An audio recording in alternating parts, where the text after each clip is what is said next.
Okay, so I am very excited about doing this series. I've been wanting to do it for a while. Today is finally here.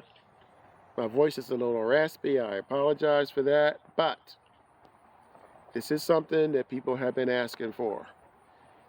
I live in Zone 6B, and I garden every winter. I usually garden in my mini greenhouse, but a lot of you guys don't have a mini greenhouse, and you don't want to spend $700-800 to buy one. I'm showing you this patch of grass because this is what you start with. People don't understand you cannot just take a couple of pots and set them out on the ground and expect to grow greens or anything else during the winter. You have to build a barrier, build a dome. You have to find a way to protect your plants. Why? Because the moisture, the cold, the dampness, the frost, all that stuff comes up when it gets cold outside.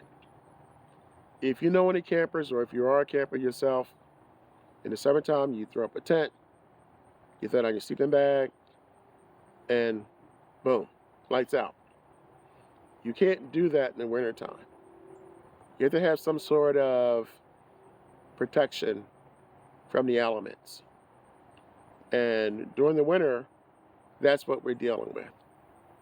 You're dealing with frozen ground. Let me put it to you this way. Even if you don't see ice, if your eyes are closed and you hold your hand over ice, you will still feel that cold from that ice. So if you have plants that are sitting on the ground, if those roots freeze, it's game over. If those leaves get too cold for too long, you're done. So before you do anything else, you need a protective barrier. I ordered this from, I don't know if it was Dollar General, Dollar Tree, one of those dollar stores, and it cost me $8. This is my barrier. I deliberately went for black. It's going to be a recurring theme. You're going to see why in a few short minutes. It's not very thick, but it will serve my purpose. This is kind of a faux vinyl, and this is going to be my barrier. But because it is thin, I decided to use two barriers.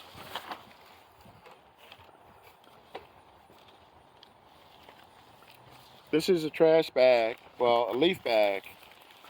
I cut these, I opened them up, and I lay these down on the ground. It serves the same purpose. So at the same time, I'm going to just show you what we've done so far. And come over this way. These have been laid out already. I'll come back and do the rest. But for the purpose of this video,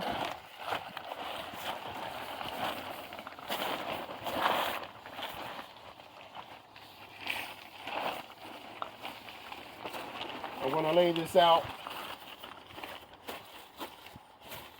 so that we can move forward.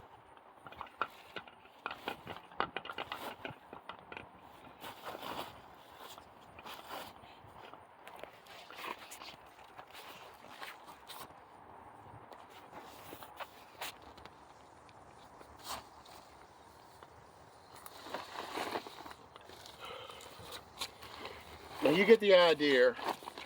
I'm going to come back and straighten this out at some point. I am probably going to end up ordering a second one of these cloths because I have a lot of pots.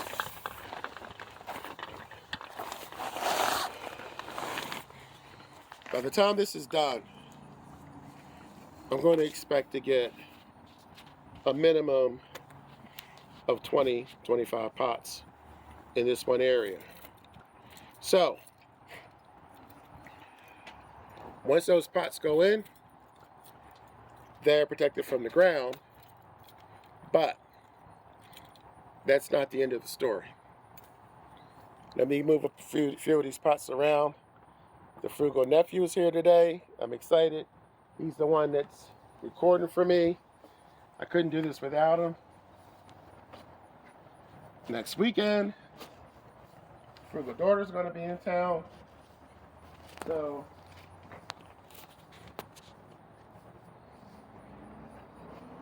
life is good. I'm not going to do all these right now because I just want to show you how this works.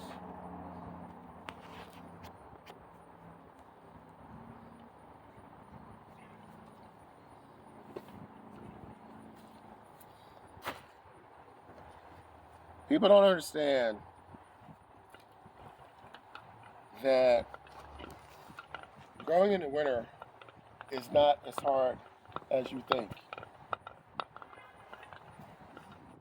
The idea is to create heat and keep that heat trapped. That,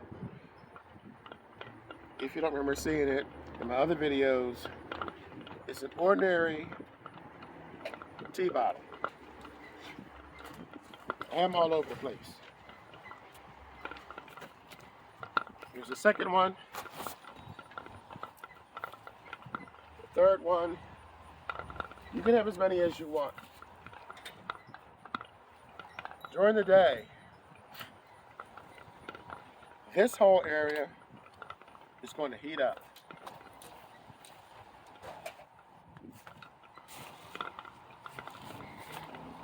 When it does, these containers, anything that's black is going to heat up. This is the reason why in the summertime you don't see people wearing black. You wear white in the summer because you want it to reflect the heat. In the winter, these black containers, this black tablecloth,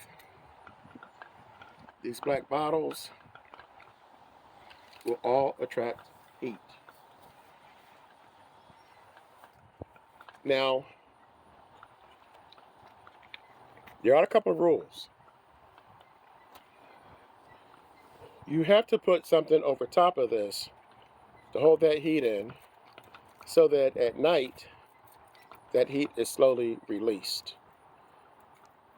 The problem is people do not stay up on these kind of things, and that's where you can have serious issues. This is a thermometer. It costs about 12 bucks. This is a must for me anyway, because that goes in the center of my dome garden, and the monitor is upstairs in my bedroom. So before I go to bed at night, I know exactly what the temperature is in my garden.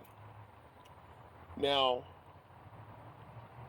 that's the bottom two layers. In the next video, I'm going to show you the dome, the top two layers. But what I've done with the help of the Frugal nephew, say hi. How you doing, everyone? Let people know that you're not a figment of my imagination. I'm sure they see me. Is set these up. You hear these bottles rattling. These are just ordinary posts, garden posts, and these are ordinary Evian bottles. The reason why these bottles are over here is because when I put this cover over, with this point, and the wind blowing, it's going to rip up whatever covering I put over here. These will prevent that Any kind of way that you choose to do this is fine. There is no wrong way, but this will help protect your cloth, your dome, whatever it is that goes over there. Now, at night, when the temperature drops down, it's a no-brainer. Obviously, you want to keep this covered. But during the day, there are a couple of rules. Do not forget to open your cover or remove your cover during the day so that it does not overheat.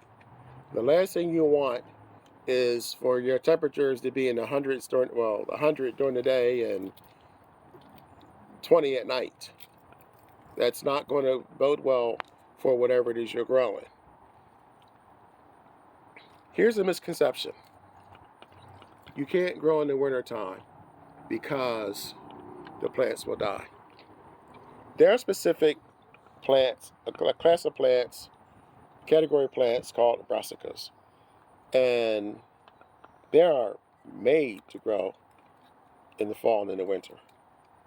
The other thing is there are certain plants that will take only about 2 months to grow. 8 weeks, 10 weeks.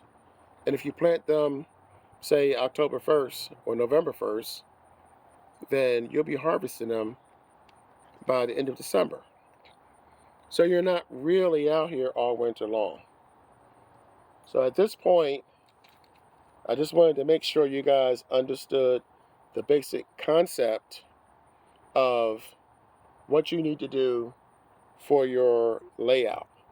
I'm going to add a few more plants in here, and then I'm going to show you how to finish this off with the top layers, aka the dome. And then in the final part, I'll give you a couple of do's and don'ts. So far, pretty easy. It's not complicated at all. Thank you guys for watching. Please subscribe, because if you don't subscribe, you're not going to know when part 2 comes out. I appreciate your comments. I appreciate the time you spent coming here. This is the Frugal Gardener, and remember, when you grow your own food, you'll always know where it comes from. Catch you in the next video.